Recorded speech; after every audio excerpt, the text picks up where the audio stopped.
Well, hey everybody, this is a little mini series I'm going to do on servicing bikes and maintenance and stuff like that. And what I'm going to do is I'm going to start with a little cast iron 350 bullet. This is my winter bike that we're going to be working on. Just simple stuff really, but I'm just going to show you the way I do it. You may do it a different way, but there's certain things.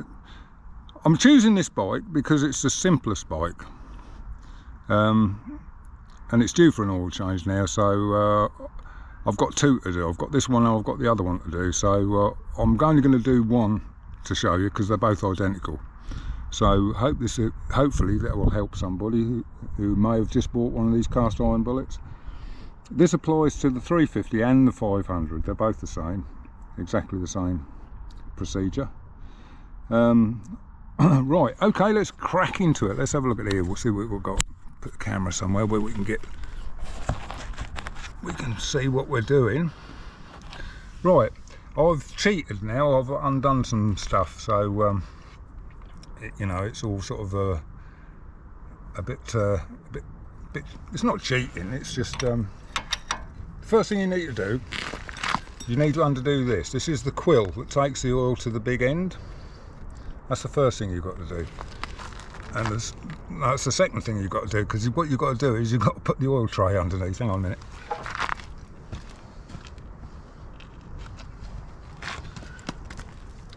That's better. Right, undo this. This is takes the oil to the inside of the crank. Look at the condensation I've got in this. Look at that, it's like carnation milk. That's riding it in cold weather's done that. But we'll soon rectify that.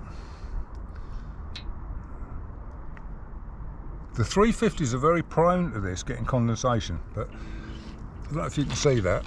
That's the little quill that takes the oil. It's got a little holes in behind the head there. Takes the oil through and pumps it straight into the end of the crank with a seal and straight to the big end. So this is definitely needing changing, that's for sure. Right, we'll crack on with this. The next thing you want to do is you need to undo all these bolts. And people say, no you don't need to do that. You do, and I'll show you why in a minute. So I've undone all these.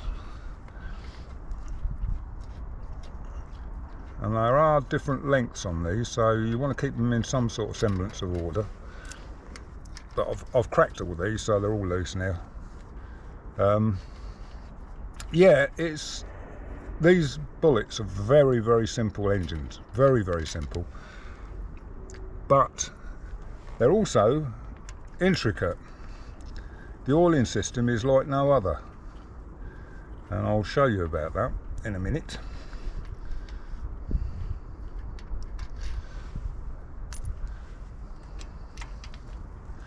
Let's get all these bolts. You don't want to watch me doing all these bolts, so I'll bring you back when I've got them out. Right, here we go, back again now. I've got all the bolts out. So what you need to do now is just tease this off.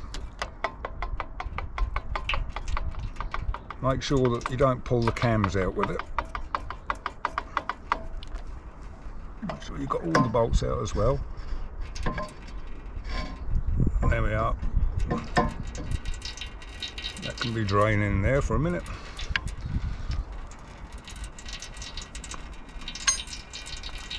Right, while that's doing that, there's a bolt for the crankcase drain, which is this one. So take that out, let this drain. You want all the oil out of it, and there's a little strainer on there, so I'll give that a clean before I put that back. You won't get much oil out of that one.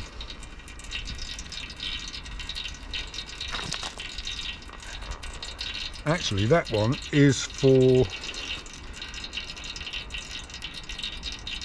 this chamber really. but it doesn't make any difference. If you're taking this cover off, it just pours out anyway. So you've got another one just here. Undo that one. Oh, look at the condensation in there. That's as short runs do this. So when I've changed the oil on this, I'm going to take it for a big long run and get it nice and hot. Cold weather, the 500s don't do this, but the 350s are renowned for it.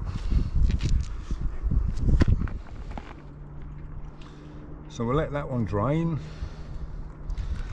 And then you've got another one at the back, which I shall take out.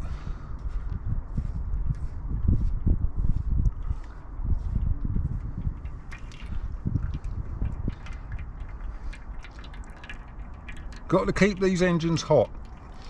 It boils the oil out then.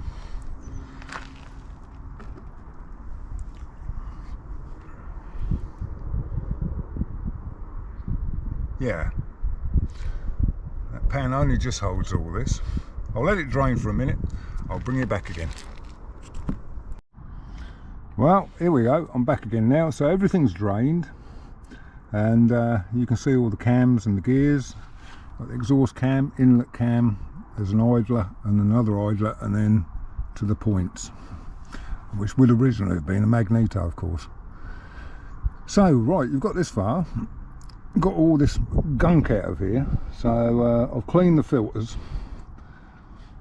There they are. They're both the same. There's two of them. They're both exactly the same. So you can interchange them. It doesn't make any difference.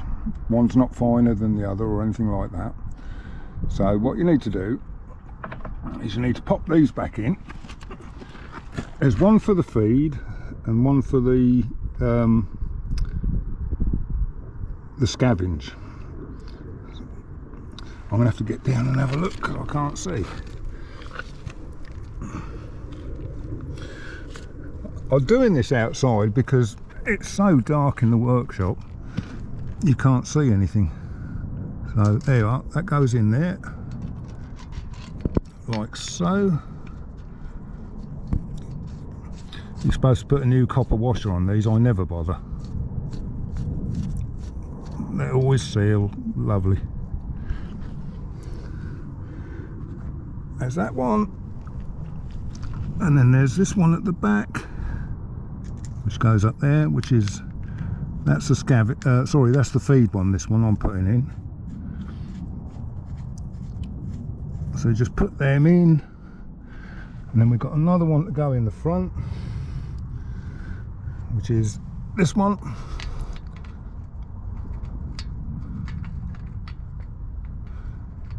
Come on. I'm trying to look around the exhaust pipe and keep the camera on it. Right, so screw them in. And like everything on an Enfield, the crankcases are quite soft. So you don't want to go mad on anything. You just need to snug everything up.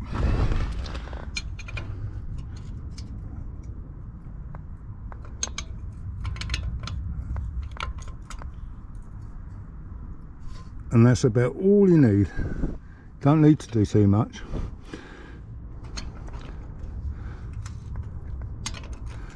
They just need to be snugged down, that's all. They'll seal. Just a little bit of a pull on them.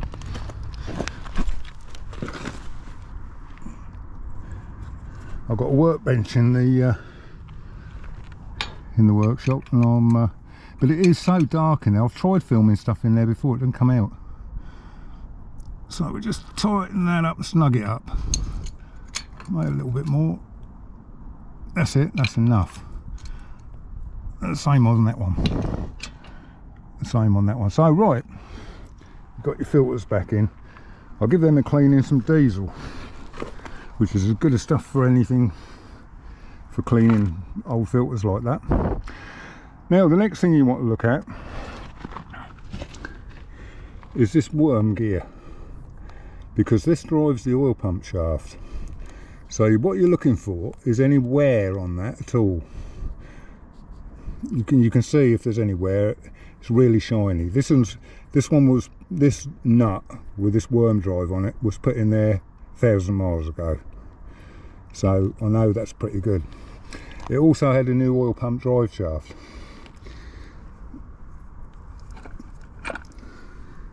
So this is the internals of the casing, and what you need to look at, let's put this down a minute, is that gear there. That is your oil pump drive shaft, and you should be able to turn that quite easily with your thumb. If you can't, you need to have it apart. So the worm drives that little gear, which drives that shaft. This is the oil pump drive shaft I took out of this. As you can see, the shiny bits on there, it's got some wear on it. It's not stupid bad. I mean, it will go again, that shaft, but you can see the shiny bits on it, and I just thought, for the sake of 12 quid, that's all they are, just put a new one in. So the gear turns this shaft, and the two eccentric pegs on the end turn the oil pumps, which are in there. So you need to have a look at that. That's got some little tiny marks on it, but that's not hardly what I'd call wear. It's just took the, I mean, they're coated black, so it's just took the black off it really. So that's fine, you don't need to worry about that. So the next thing you've got to do, after you're satisfied that the oil pumps are okay, is you need to prop it up somehow and take the filter housing off. Let me just get that done. Be back in a second.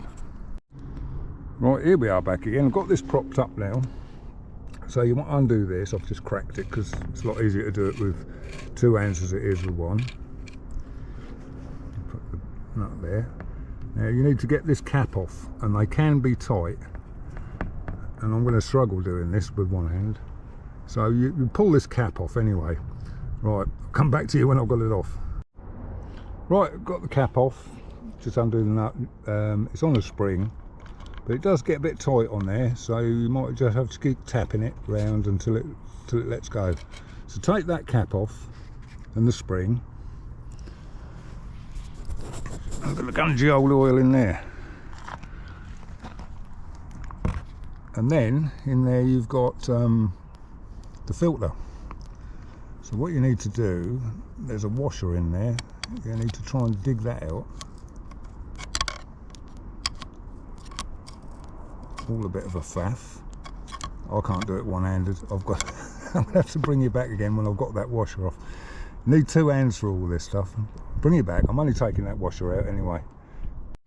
Right, I've got the washer out. Underneath the washer is a little felt disc, so you need to get that out. I expect I'll need two hands for that as well now, I expect. Let's see if we can fish it out.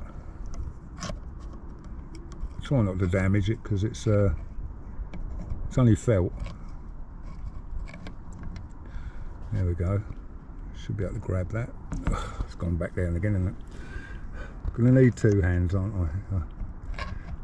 I could have been born with three hands, you know.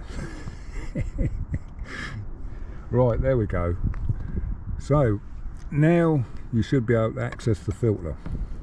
Oh no, sorry, there's another little cap in there. I forgot about that.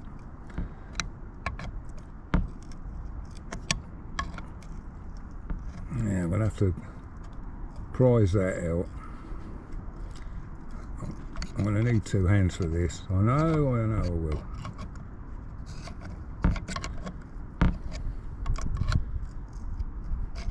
There's a lot to be said for spin-on filters, you know. Right, I'll get this off, come back to you in a second. Right, we've got the cap off, and now we can get the filter out, which we discard. Yeah, look at the sludge and crap on there. Right, that's rubbish. Throw that away. What I'm going to do is I'm just going to tip this out onto this rag. Get the last of it out. Don't worry about that bit that's falling out, that stays in there. Down you go, there you go. Now the reason I've got this tipped up on end is because you need to prime this filter, because it holds quite a lot in there, and it's only little oil pumps in there. They're very small, and when you start it up, it's got to suck the oil out of the tank, it's got to push it into the filter, and it will be forever filling this up. Well, meanwhile your engine's not getting any oil, so you need to prime this. It's really important, that is. So we'll put a new filter in. Have I got one I prepared earlier? No.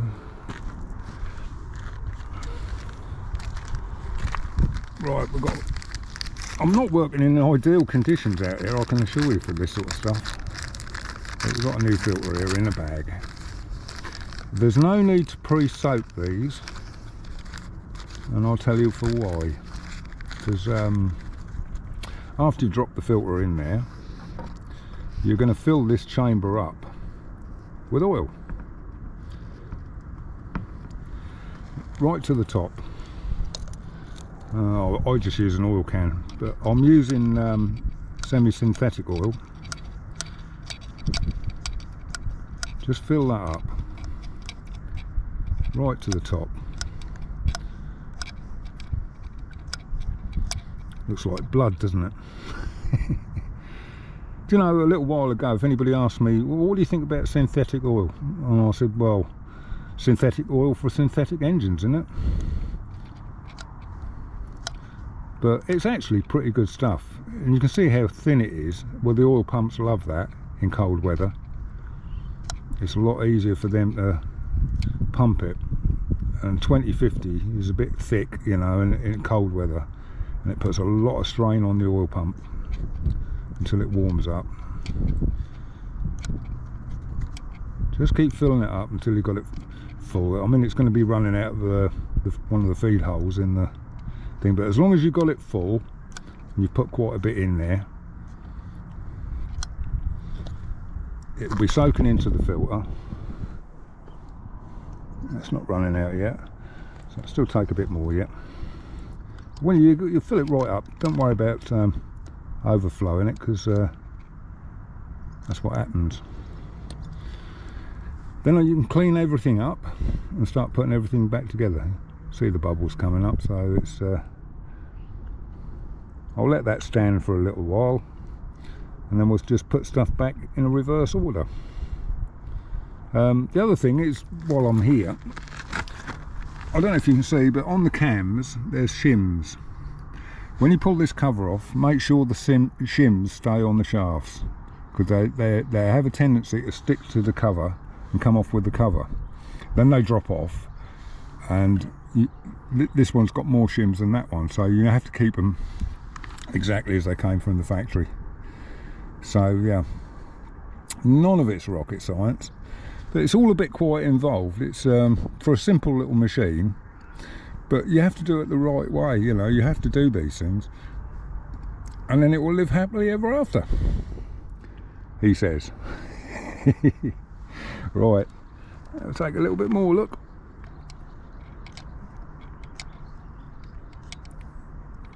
I'll let that fill right to the top, and then I'll put everything back together. It's just a reverse of what I've showed you how to take it off. So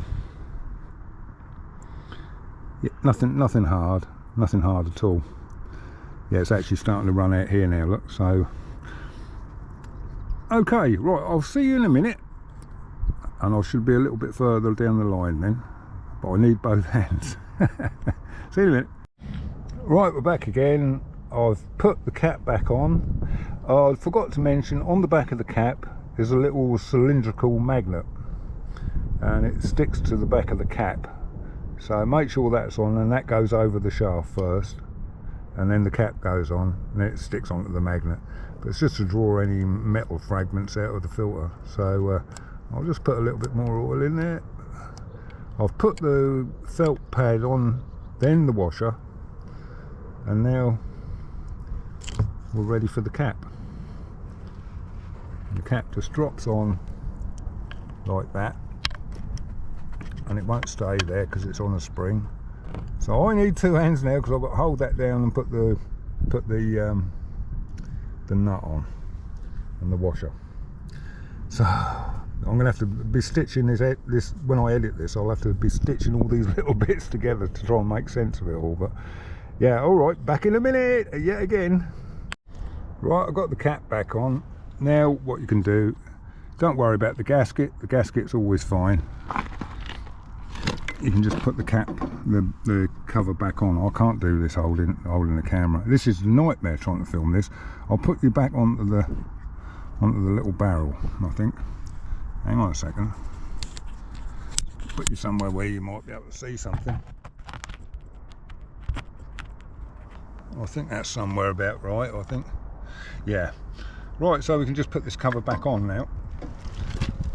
So you'll have to be a bit careful you don't bang anything, damage anything. But you might have to turn the engine over to get the worm to engage with the oil pump shaft. I'm trying to see behind it. Where are we? We've got to go about there, I think. Sometimes you're lucky and it will just drop on. There we go, it's on. Now all we've got to do now is put the screws back in and put the quill back in as well. This is all primed ready now, so you don't want to watch me putting the screws in, so I'm going to bring you back again. Right, as you can see, I've just put all the screws in and I've got one very oily GoPro here now. I'll have to give that a good clean up. Right, when you do the screws up, just use a normal Allen key, and all you want to do is just snug them up out there. They're only aluminium threads in this crankcase, and all you want to do is just tighten them just so they won't undo. It'll seal. Just give them a little tweak. Don't start putting spanners and go raving mad on the end of the Allen key, for God's sake, because you'll be doing helicoils and that in the threads trying to repair them. You don't need to be that tight. There's no pressure in there. The gasket will take care of that. So just snug them down. That's plenty enough. Yeah, that's all they want. Just go round them all, give them a tweak.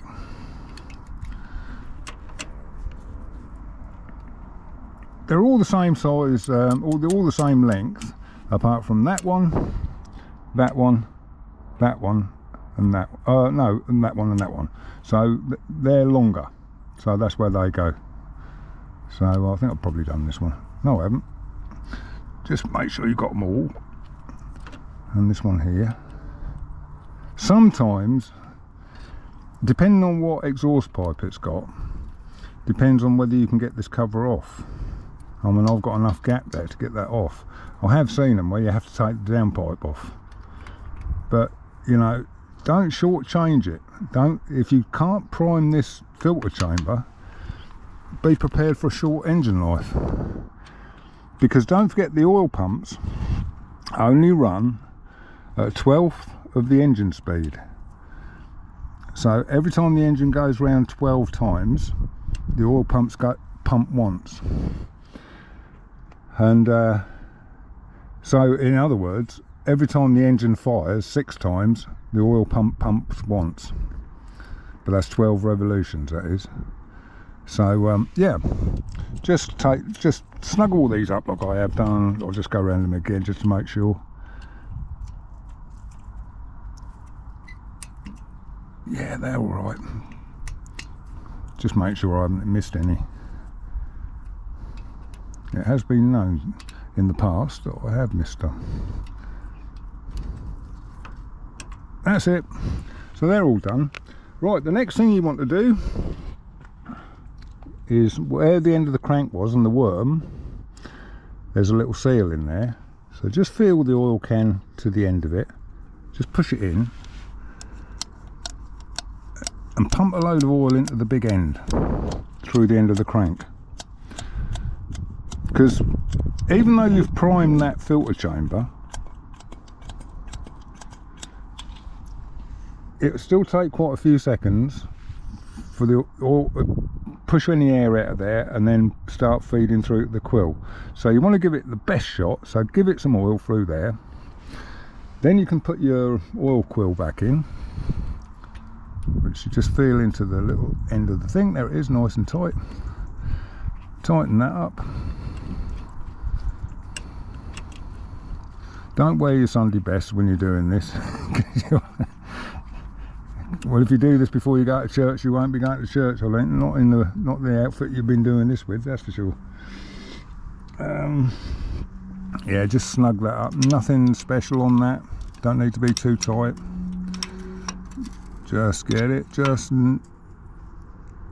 that'll do. That's plenty enough. So we've got a new filter in there. We've primed the big end. So quite a bit of oil will have gone out of the big end and is lying in the bottom of the crankcase, ready for the scavenge pump to pick up. And the scavenge pump is the front one. That picks up the oil in the bottom of the crankcase through that little filter on the end of that bolt, and that pumps it through up there. All the oil that's come out of the crankcase has to go up there to the two rocker shafts, and then it runs down here through the tappet cover and into here, and it fills up to a predetermined level. So all the cams are all running in oil all the time, but I've drained all this, so there's no oil in here. So what you need to do is, I've done this previously, see, knowing that I'm going to need 2 hands for that. Oh, don't say that stuck. Right, take this cover off. It's only 1 bolt. Take the gasket off because you're going to have to clean it. Look at the gunk on that. Give that a good old clean. Oh, it's like carnation milk, isn't it? I'll tell you how to avoid that in a minute. Then what you need to do now is you need to fill this up, put some oil in there so the cams aren't running dry, because it's got to pump it all up to the rockers, and then it's got to trickle down past here and get in here. Well, the cams are running dry, so just get your oil can and put some oil in there. I expect my oil can's going to run out in a minute. Put a good bit in there.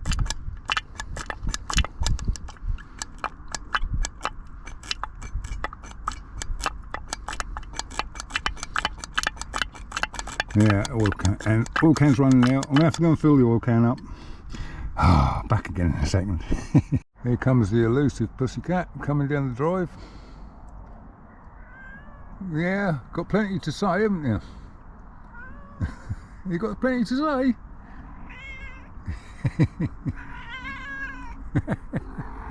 Alright, ignore me. Right, okay, I've pumped a load of oil into here. It's got down into this now, so it'll have a good bit of oil in there for the cams to run in. So it's just on with the gasket, and then on with the cover,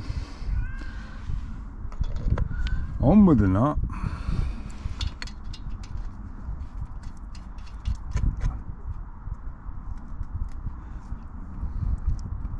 I would check the valve clearances, but the engine's got to be cold, and I took this out for a run just to get the oil warm so it comes out easier. Just tighten that up. Nothing tight, you don't need to go mad with it, because you'll suddenly feel it give and then the bolt will pull out of there. Now you don't need to be doing any of it. So there we are. It's still an oily old thing on the outside, a bit like me really. I'm sort of covered in it now. So yeah, so there we go, and all you've got to do now is just fill it up, fill the oil tank up with oil, and I'm sure you don't need me to video that. So and then it's all good to go for another 1,000–1,500 miles. But this condensation, it only really affects the 350s. I mean, most people don't ride them in cold weather, and it's no good going for a 6-mile ride and thinking you've warmed the engine up, because you haven't. You need to get this oil tank hot, because there's a breather in the top of it, and if you can get the oil hot, it'll just steam away and steam all the water away and keep it out. But short journeys, it just makes lots and lots of condensation, especially in cold weather. But so you want to do about 20 miles really to get the engine hot, and ride it hard as well, make it slog up hills, give it some stick, you know, you won't hurt it. And this is another thing, if you've got a grease nipple there, they're bronze bushes in there that the distributor shaft runs on. If you haven't got grease nipples in there and there's no provision for them, then they're bearings. Just a little thought there. You can buy them, I mean, with bearings in, but as long as you give them a shot of grease every now and then. There's another grease nipple on top of the gearbox that does the shaft in there. As long as you do them every now and then and wipe the grease off the gearbox. Like I say, this is my winter bike. I don't care what it looks like. It draws quite a crowd because people think it's a lot older than it actually is. Wish they'd say that about me. But anyway, that is your oil change, the long and the short of it. It's nothing rocket science in there, but you do have to do these little procedures just to make sure everything's tickety-boo in there, because you don't want an oil pump drive to shed its gears. If it does, you haven't got any oil pressure, you won't know, and the next thing you know, you've got a scrap engine. Well, one that you've got to spend a lot of money on and get it rebuilt. Got to have it rebored and probably have the crank reground. And well, you don't have them reground on these because these are well, they're floating bush. They're not roller begging, but they're floating bush. So the floating bush would have been destroyed at the very least. You don't need to be going down that road. Just keep the engine happy. A happy engine is a happy engine. I was saying, and we'll want these old bikes to go on forever, don't we? And they will if you look after them, service them regular. But I was just thinking about it. This has done about 1,250 miles since I last changed the oil, but I haven't used it much, only in the winter. I mean, I've been using other bikes in the summer and that, but I do ride this now and then, but I can't remember riding this very recently. And it's only been for short journeys as well. But I can remember it only gets used when it's really cold or they've salted the roads or anything like that. So yes, it's accumulated a lot of condensation in there. The only way to prevent that is to get the engine hot, get the crankcases hot, so it's pumping hot oil up on the scavenge, and then it's getting heated by the head as it's coming through that, and then it will drop down into here. And if this casing is hot, really hot, it should be just a little bit hotter than the gearbox. Not the gearbox, the oil tank, which is here. If you feel that after a run, if it's only just warm, yeah, you're going to get condensation. But it should be hot. You're not going to hurt it, it's going to be hot. So I hope this has helped somebody. You know, there is people that are buying cast iron bullets, never had one before, don't know nothing about them. Hopefully it'll just help somebody out, you know. So I'm going to do some sort of more tutorials and on just maintenance and everything. This might look like hell, this bike, but I do service it regular. You know, anything it wants it gets. And it's a good old bike. This is probably, dare I say it, out of my whole collection of Royal Enfields, this is probably my favourite bike. I mean, the seat's ripped. I've got another seat to put on it, but I don't sit there, I sit here. So I don't get a wet seat, don't get a wet bum. It doesn't get cleaned, it just looks like it does. But the amount of people that come out, how old's that?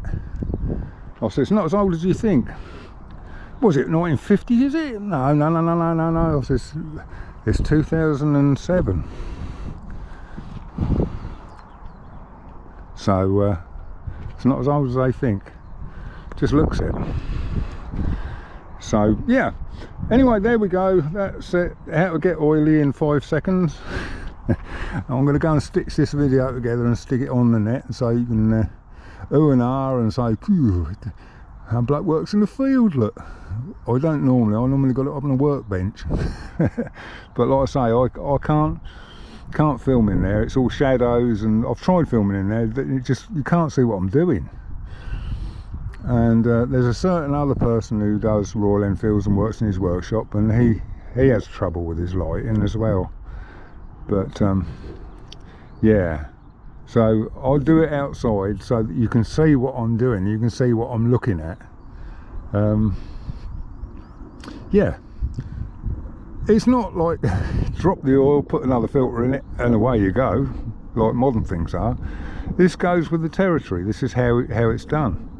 So don't shortchange it. Don't just think, oh right, I'll drop the oil, I'll undo that, I'll put another filter in there, because that'll be bone dry in there after you pull the filter out. Put it all back together, that's it, fill the oil tank up, away we go. You're starving that engine for a good minute and a half until that's filled this oil chamber up and started to pump it through at the big end. And then the big end's throwing it all about in the crankcase, and that takes a while to flow down. Then the scavenge pump picks it all up, and it's got to pump it all up to the rockers, and then down through the push rod tubes, past the tappets, and into here. Well, by the time that's got to there, you might have done 4 or 5 miles, because it's, like I say, it's only run, both pumps are only running at 12th engine speed. So every time the engine fires 6 times, the oil pumps pump once, and they're not very big. They're not very big pumps. They're adequate for the flow for the engines. The 500s have got exactly the same system, but the pumps are slightly bigger. And yeah, that's it really. Can't tell you any more about it really for this one, but I thought I'd pick this one because it's the most basic Royal Enfield, you know. There you go, oil all changed, engine running, all sorted out, no oil leaks. I forgot to say right at the end of the video, don't forget to fill the oil tank up. Don't overfill it either. It holds quite a lot of oil anyway, so don't overfill it. But there you go, dear little thing, ticking away there, look. And I'll take it out tonight and give it a good larruping and get it nice and hot. So any last vestiges of that carnation milk oil that may be lurking in there gets boiled off. So we've got not warmish weather now at the moment, so shouldn't be a problem. Anyway, there you go. See you on the next one. Bye bye.